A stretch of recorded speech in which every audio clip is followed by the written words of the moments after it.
వీక్షిస్తున్న మీ అందరికీ యేసుక్రీస్తు నామమున వందనములు. జీసస్ కేర్స్ మినిస్ట్రీస్ వారి యేసే నా ఆదరణ అను కార్యక్రమునకు స్వాగతము. ఇప్పుడు మా నాన్నగారు పాస్టర్ వై మోహన్ రావు గారు దైవ సందేశం అందించెదరు. ప్రభునందు ప్రియులారా, ప్రతి వారము కూడా శ్రద్ధతో దేవుని యొక్క వాక్యాలు వినుచున్నందుకు దేవుని తరఫున మీకు మొదటిగా వందనాలు తెలియజేస్తూ ఉన్నాను. అంతేకాకుండా దేవుడు నాకు ఇచ్చినటువంటి ఈ గొప్ప సదావకాశాన్ని బట్టి మీతో దేవుని యొక్క వాక్యాన్ని పంచుకోవడానికి దేవుడిచ్చినటువంటి ఈ ఘనత కొరకు మొదటిగా దేవునికి వందనాలు తెలియజేస్తూ ఉన్నాను. First I am very thankful to God given this great opportunity to share this word of God with you happily every week. వాక్యాన్ని చదువుకునే ముందు చిన్న ప్రార్థన చేసుకున్నారు పిల్లలారా. అందరూ తలలు వంచి కళ్ళు మూసుకొనవలసిందిగా కోరుచున్నాను. ప్రేమ కలిగిన మా తండ్రి, కృప కలిగిన మా ప్రభు, మీ పరిశుద్ధ పాదములకు స్తుతులు స్తోత్రములు చెల్లించుకుంటున్నాను నాయన. ఇదిగో నా ప్రభు, మీ ప్రియ బిడ్డలు ఈ టీవీ కార్యక్రమాన్ని ప్రతి వారము కూడా తప్పనిసరిగా వీక్షించగలిగేటువంటి కృపని, సమయాన్ని మీరు దయచేస్తున్నందుకు మీ స్తోత్రములు చెల్లించుకుంటున్నాం ప్రభు. ఇదిగో నా నాయన, మీ వాక్యాన్ని వినిచున్న మీ ప్రియ బిడ్డలపై మీ మెండైన దీవెనలతోటి నింపండి నాయన. వాక్యాన్ని వినగలిగినటువంటి చెవులను దయచేయండి నా ప్రభు. సాతాను శోధనలను దూరపరచండి తండ్రి. మీ అందు భయభక్తులు కలిగేటువంటి జీవితాన్ని ప్రతి ఒక్కరికి కూడా దయచేయండి నాయన. ఇదిగో నా ప్రభు, ఈ సమయంలో వ్యాధిగ్రస్తులు ఎవరైనా ఉంటే నా ప్రభు, మీ గాయపడిన హస్తములతో బిడ్డలను ముట్టిన వారి యొక్క గాయములను కట్టండి నాయన. తద్వారా మీరే గొప్ప దేవుడు, సత్యవంతుడు, నీతివంతుడు అనేటువంటి సత్యాన్ని మీ ప్రియబిడ్డలు గుర్తెరిగేటట్లు సహాయం చేయమని, ఈ చిన్ని మనములు మీ పరలోక సన్నిధిలో చేరనిమ్మని మా ప్రభువును ప్రియకుమారుడైన యేసునామమున వేడుకుంటున్నాం తండ్రి, ఆమేన్. ప్రభువునందు ప్రియులారా, మరి వాక్యాన్ని చదువుకుందాం. దేవునిలో ఉండేటువంటి వారికి, దేవునిలో విశ్వాసంతో జీవించేటువంటి వారికి, దేవునిలో భయభక్తులు కలిగేటువంటి జీవితం ఉన్నవారికి ఆయన ఏ మేలు కుదువ చేయడు. అయితే ఎన్నో బాధలలో ఉన్నామంటే, ఎన్నో కుదువులలో ఉన్నామనంటే, తీరని సమస్యల్లో ఉన్నామనంటే, చిక్కు సమస్యల్లో కొట్టుమిట్టాడుతూ ఉన్నామనంటే, మనలో ఏదో ఒక లోటు కనబడుతుంది అనేటువంటి జ్ఞానాన్ని ప్రతివారు గుర్తెరిగి దేవుని యొక్క వాక్యముతో ప్రతివారు వారి యొక్క హృదయాలను కడుగుకున్నట్లయితే దేవుడు అనేకమైనటువంటి మేళ్లతోటి నింపటానికి ఆయన ఇష్టపడుతున్నారు. వారి యొక్క గాయాలను కట్టడానికి ఇష్టపడుతున్నారు. వారి సమస్యలను తీర్చడానికి దేవుడు ఇష్టపడుతున్నారు. ఎందుకనంటే దేవునిని ప్రతివారు పూర్ణ హృదయముతోటి అంగీకరించినట్లయితే దేవుడు సమస్తాన్ని గ్రహించి వారి యొక్క అవసరతలను తీర్చేటువంటి దేవుడు అయి ఉన్నాడు. ఎఫ్సీలకు రాసినటువంటి పత్రిక 4వ అధ్యాయము 1వ వచనము నుంచి 6వ వచనం వరకు మనము దేవుని యొక్క వాక్యాన్ని చదువుకుందాం. కాబట్టి మీరు సమాధానము అను బంధము చేత ఆత్మ కలిగించు ఐక్యమును కాపాడుకొనుటకు శ్రద్ధ కలిగిన వారై ఉండవలెను. దేవునికి స్తోత్రం, హల్లెలూయా. చూసారా ఏం చెప్తున్నారు? కాబట్టి మీరు సమాధానమును బంధము చేత ఆత్మ కలిగించు ఐక్యమును కాపాడుకొనుటకు శ్రద్ధ కలిగిన వారై ఉండవలెను. ఏం కావాలని చెప్తున్నారంటే, ఈ లోకములో జీవించేటువంటి మనము ప్రతి సమస్యలతోటి, ప్రతి వేదనలతోటి, ఒకరి మీద ఒకరు కక్షలతోటి, విభేదాలతోటి మమతలతోటి దేవునికి విరుద్ధంగా జీవించేటువంటి ప్రజలు ఎక్కువగా ఈ లోకంలో ఉన్నారు. ఎక్కడ చూసినా శాంతి కనబడటం లేదు, సమాధానం కనబడటం లేదు, మంచి మాటలు వినబడటం లేదు, దేవుని గురించిన జ్ఞానము అసలే కనబడటం లేదు. అటువంటి వారి కొరకై దేవుడు మనకు వ్రాయించినటువంటి అపోస్తుడైనటువంటి పౌలు గారి ద్వారా మనకు వినబడతాయి. కాబట్టి మీరు సమాధానము కలిగి ఉండాలని ప్రభువారు ఇక్కడ చెప్తా ఉన్నారు. సమాధానము లేనటువంటి మనుషుడు ఈ లోకములో నివసించటం చాలా వ్యర్థము. సమాధానము లేనటువంటి మనుషుల చేత అనేక రకాలైనటువంటి తెలియని పద్ధతులలో అవాంతరాలు మనుషుల మీదకు వచ్చి పడుతూ ఉంటాయి. ఎందుకంటే సమాధానము అనేటువంటి క్రియ ఆ మనుషునిలో లేకపోవటం చేత. సమాధానము అనేటువంటి వరము కలిగి ఉండాలి ప్రతి వారు కూడా. ఏదైనా ఒక సమస్య వచ్చినప్పుడు ఇతరులను తీసుకెళ్ళి ఆ వ్యక్తి దగ్గరికి వెళ్ళి సామరస్యంతో మాట్లాడటం ద్వారా అతనికి ఆ సమాధానము కలుగుతుంది. నీలో ఉండేటువంటి ఆ సమాధానము నిన్ను ఆ విషయాన్ని నుంచి బయటకు తీసుకురావటానికి వీలు కలుగుతుంది. ఈ సమాధానం ఎక్కడి నుంచి వస్తుంది అని అంటే ప్రభు అయినటువంటి యేసుక్రీస్తు వారిని హృదయపూర్వకముగా నీవు అంగీకరించినట్లయితే, ప్రభువారిని నేను నమ్ముకున్నట్లయితే, యేసుక్రీస్తు వారే నా రక్షకుడు అనేటువంటి సత్యాన్ని నీవు గుర్తెరిగినట్లయితే ఈ సమాధానాన్ని నీవు సంపాదించుకోగలవు.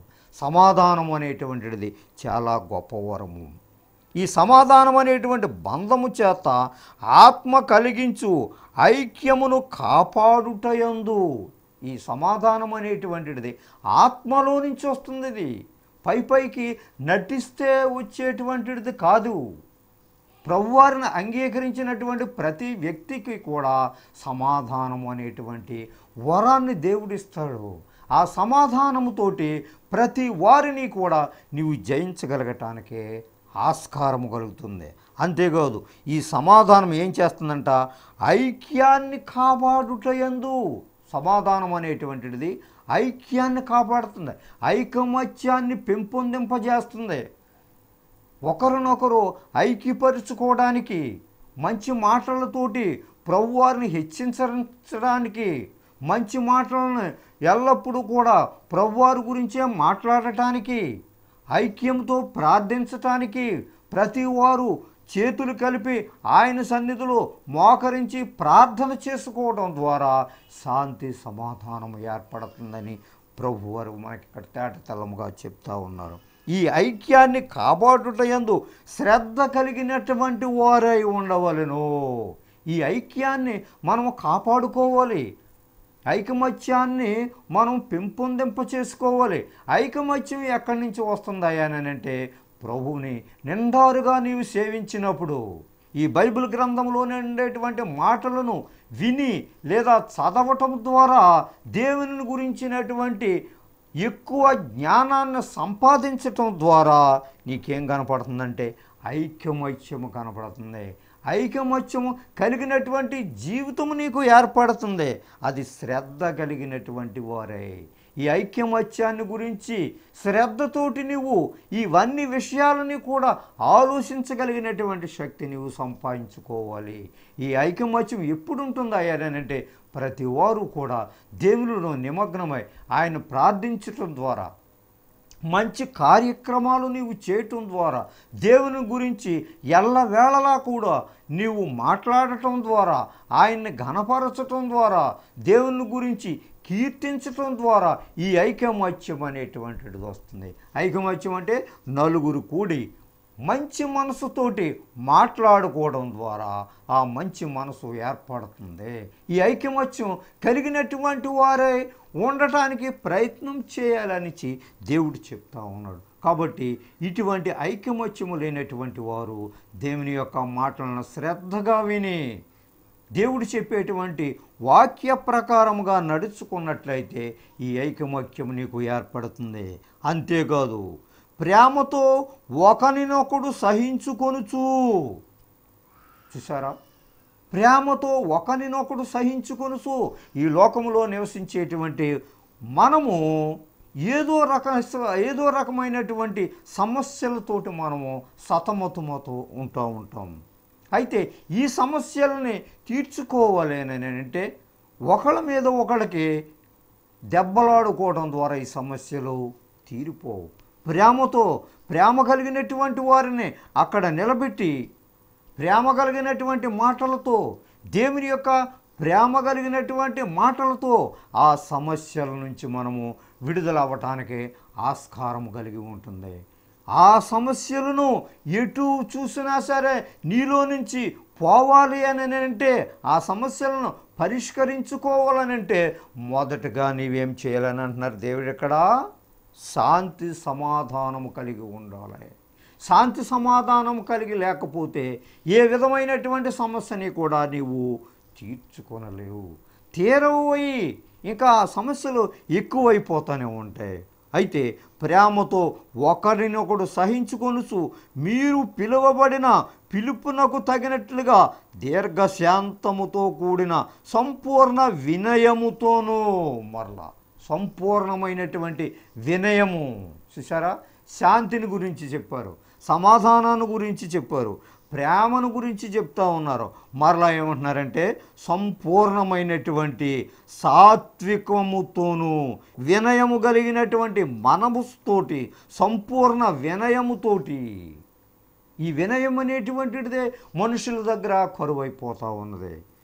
వినయం లేనటువంటి మనుషులు ఉన్న చోట కలహాలు పుట్టుకొస్తూ ఉంటాయి. శాంతి లేనటువంటి మనుషుల దగ్గర కలహాలు పెరిగిపోతూ ఉంటాయి. మనుషులకు మాటలు, మంచి మాటలు అతకవు. కాబట్టి ఇవి లేవు కనుకనే ఎవరిలోనూ కూడా ప్రభువారు ఇక్కడ మనకి తెల్లముగా మనకు చెప్తా ఉన్నారు. కాబట్టి దేవుని యొక్క ప్రేమ కలిగినటువంటి వారికి ఇటువంటి వరాలన్నీ కూడా, పైన చెప్పినటువంటి మాటలన్నీ కూడా సంపూర్ణంగా అలవాటవుతాయి. వినయము కలిగినటువంటి మనసు లేనటువంటి వారు దేవుని యొక్క రాజ్యానికి వారసులు కారు. సాత్వికము లేనటువంటి మనిషి దేవుని యొక్క వాక్యానికి విరుద్ధముగా నడుస్తూ ఉంటాడు. దేవుని యొక్క వాక్యం ఒకటి చెప్తా ఉంటే ఇతను ఒక రకంగా మాట్లాడుతూ ఉంటాడు. కాబట్టి దేవుని యొక్క ప్రేమను గురించి మనం ఎప్పుడైతే దూరముగా సుదీర్ఘముగా ఆలోచన చేస్తూ ఉన్నామో దేవుని యొక్క ప్రేమను ఆయన మనకు కనపరుస్తూ ఉంటారు. యోహాను సువార్త 3వ అధ్యాయం 16వ వచనములో ఈ విధముగా మనతో మాట్లాడుతూ ఉన్నారు. అందరికీ తెలిసినటువంటి వాక్యమే. దేవుడు లోకమును ఎంతో ప్రేమించెను అని అంటే దాని అర్థం ఏంటి? లోకములో ఉండేటువంటి మనుష్యులను దేవుడు తన ప్రేమ చేత ఎల్లవేళలా కూడా కాపాడుతూ ఉన్నారు. అనేక రకాలైనటువంటి దుష్ట కార్యాలలో నిమగ్నమైనటువంటి మనుషులమైనటువంటి మనము, పాపాత్ములైనటువంటి మన కొరకు దేవుడు ఆయన శిలువయందు మరణించి మనము చేసినటువంటి పాపముల కొరకు, మనము చేసినటువంటి అతిక్రమముల కొరకు ఆయన శిలువ మీద మరణించాడు అనేటువంటి సంగతిని మర్చిపోకూడదు ప్రియులారా. అంటే ఆయనలో మన ఎడల అమితమైనటువంటి ప్రేమ ఉన్నది కనుకనే ఆ ప్రేమ చేత మన కొరకు ఆయన శిలువలో బలియాగమైపోయారు. కాబట్టి దేవుడు లోకాన్ని ఎంతో ప్రేమించారు. మన కొరకు, మనము చేసినటువంటి పాపముల కొరకు ఆయన మరణించారు, మనల్ని ఎంతగానో ప్రేమించారు. కాగా ఆయన తన అద్వితీయ కుమారునిగా పుట్టిన యందు విశ్వాసముంచు ప్రతి వాడును నశింపక నిత్య జీవము పొందునట్లు ఆయనను అనుగ్రహించెను. యోహాను సువార్త 3:16. Gospel of John chapter 3 verse 16. ఆయన అద్వితీయ కుమారునిగా పుట్టిన యందు విశ్వాసముంచు ప్రతి వాడును. దేవునిలో ఎవరైతే విశ్వాసం ఉంచుతారో, దేవుడు మనకు ఈ గొప్ప కార్యాలు చేశారు అనేటువంటి ఎవరైతే విశ్వాసం ఉంచుతారో, ఈ ఉద్యోగాన్ని దేవుని ద్వారానే నేను సంపాదించుకున్నాను అనేటువంటి విశ్వాసముతోటి దేవునికి ఎవరైతే కృతజ్ఞతాస్తుతులు చెల్లిస్తూ ఉంటారో, చూసారా, వారందరూ కూడా దేవునిలో భయభక్తులు కలిగేటువంటి జీవితాన్ని ఎవరైతే కలిగి ఉంటారో, దేవుడు చేసినటువంటి మేలుకు ప్రతిగా ఎవరైతే కృతజ్ఞతాస్తుతులు చెల్లిస్తూ ఉంటారో, ఆ మంచి స్వభావాన్ని కలిగి ఉంటారో, వారు ఏంటంటున్నారో, నశింపక నిత్య జీవము పొందినట్లు ఆయన అనుగ్రహించెను. వారు నశింపక, ఎందుకనంటే దేవుడు చేసినటువంటి ఆ గొప్ప మహా ఆశ్చర్య కార్యాలకి ఈమె ఎల్లప్పుడూ కూడా కృతజ్ఞతాస్తుతులు చెల్లించినటువంటి వారై ఉంటున్నారు. కనుక దేవుడు ఎప్పుడు కూడా వాళ్ళని విడిచిపెట్టడు. సాత్వికము కలిగినటువంటి మనసు గలవారు, సంపూర్ణమైనటువంటి వినయము కలిగినటువంటి వారు, మంచి నడవడిక కలిగినటువంటి వారు, మంచి ప్రవర్తన కలిగినటువంటి వారి పైన ఆయన యొక్క కనుదృష్టి ఉంటుంది అని దేవుడు మనకు చెప్తుంది. సాత్వికముతోనూ నడుచుకొనవలెనని ప్రభువును బట్టి ఖైదీనైన నేను మిమ్మును బతిమాలు కొనుచున్నాను. కాబట్టి ప్రభువును బట్టి నేను మిమ్మల్ని బతిమాలుకుంటున్నాను. ఈ విధమైనటువంటి మనస్తత్వాలతోటి, చెడు స్వభావాలతోటి, అసూయ స్వభావాలతోటి, దేవునిని ఎరుగక, దేవునిని తిరస్కరించి మీ యొక్క ఇష్టానుసారమైనటువంటి జీవితాన్ని మీరు జీవిస్తూ ఉన్నారో ఎవరైతే, వారి గురించి నేను బ్రతిమాలుకుంటూ ఉంటున్నాను. కాబట్టి ఇటువంటి చెడు తలంపులు, చెడు మనసులు తీసివేసుకొని ఏమంటున్నారు, మీరు సాత్వికమైనటువంటి మనసుతోటి మీరు నడుచుకోవాలి. పూర్ణ వినయాన్ని మీరు సంపాదించుకోవాలి, ఐక్యాన్ని సంపాదించుకోవాలి, ఐకమత్యము కలిగి జీవించాలి అనేటువంటి సత్యాలని అపోస్తులైన పౌలు గారు మనకు చెప్తూ ఉన్నారు. కాబట్టి నీలో ఆ సాత్వికమైనటువంటి మనసు ఏమైనా ఉన్నదా? నీలో దీర్ఘశాంతం అనేటువంటి మనసు ఉందా? లేకపోతే ప్రేమ కలిగినటువంటి మనసు నీలో ఏమైనా ఉన్నదా? ఎప్పుడు కూడా ఇతరులను చూసే నువ్వు బాధపడిపోతూ ఉంటావు. కాబట్టి ఈ విషయాలు ఆలోచించినట్లయితే ఈ క్వాలిటీస్ ఏమి కూడా నీలో ఉన్నాయో లేదో తెలియటం లేదు. ఈ మంచి క్వాలిటీస్ అన్నీ కూడా నీలో ఉన్నట్లయితే నీవు దేవుని యొక్క మాటకు లోబడినటువంటి వ్యక్తిగా పరిగణింపబడతావు. ఈ విషయాలన్నీ కూడా, అంటే ఈ ఐక్యమత్వములైనటువంటి విషయము, శ్రద్ధ కలిగి దేవుని యొక్క ప్రేమను వెతకటము, దీర్ఘశాంతంతో నువ్వు మసులుకోవటం, మంచి ప్రవర్తనతో జీవించడం, ఇవన్నీ కూడా, ఈ క్వాలిటీస్ అన్నీ కూడా నీకు ఉన్నాయో లేవో అవన్నీ నీకు తెలుసు.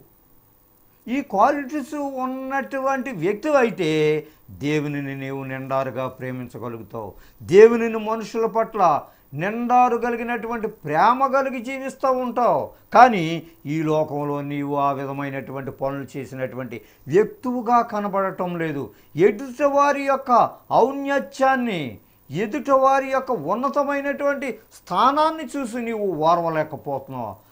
అతను నశించిపోయేంత వరకు కూడా నీ కనుదృష్టి ఆమెపైనే కనబడతా ఉంటుంది. కానీ నీవు నశించిపోతున్నావు ఆటోమేటిక్గా అనేటువంటి సంగతిని నీవు మర్చిపోతున్నావు. ప్రభునందు ప్రియులారా, ఇటువంటి అసహ్యమైనటువంటి కార్యాలు చేయటము, అసహ్యమైనటువంటి పనులు చేసేటువంటి వారితోటి నీవు సాంగత్యం చేయటము నీకు అలవాటైపోయి ఉన్నది. కాబట్టి దేవుని యొక్క ఉగ్రత నుండి నీవు తప్పించుకోలేవు. ఎందుకనంటే నీ యొక్క మనసంతా కూడా భ్రష్టత్వంతో నిండిపోయింది. అటువంటి భ్రష్టత్వం కలిగినటువంటి నీవు దేవుడు ఆశీర్వదించాలని ఆయన చూస్తూ ఉన్నాడు. కానీ నీవు ఆశీర్వదించబడటం లేదు. ఎందుకనంటే నీ యొక్క మనసు పాడైపోయి ఉన్నది కనుక దేవుని యొక్క మాటలను నీవు వినలేకపోతున్నావు.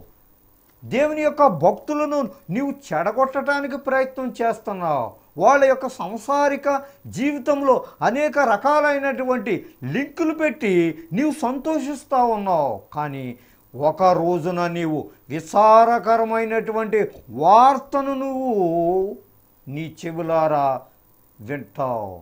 నీ కుటుంబంలో కలిగేటువంటి ఆవేదనను గురించి నీవు వింటావు. ఎందుకనంటే దేవుని యొక్క భక్తులను నీవు చెడగొట్టడానికి ప్రయత్నం చేస్తున్నావు కనుక నీవు కూడా అదే రకమైనటువంటి వేదనను అనుభవిస్తావు. ఏదో నీ రోజులు ఎలాగా మంచిగా కనపడుతున్నాయి, మంచిగా సాగుతున్నాయి అని అనుకుంటున్నావేమో, సాతాను లక్షణాలు కలిగి ఉండి కూడా. ప్రభునందు ప్రియులారా, నీవు తెలుసుకోవలసినటువంటి మాటలు చాలా ఉన్నాయి.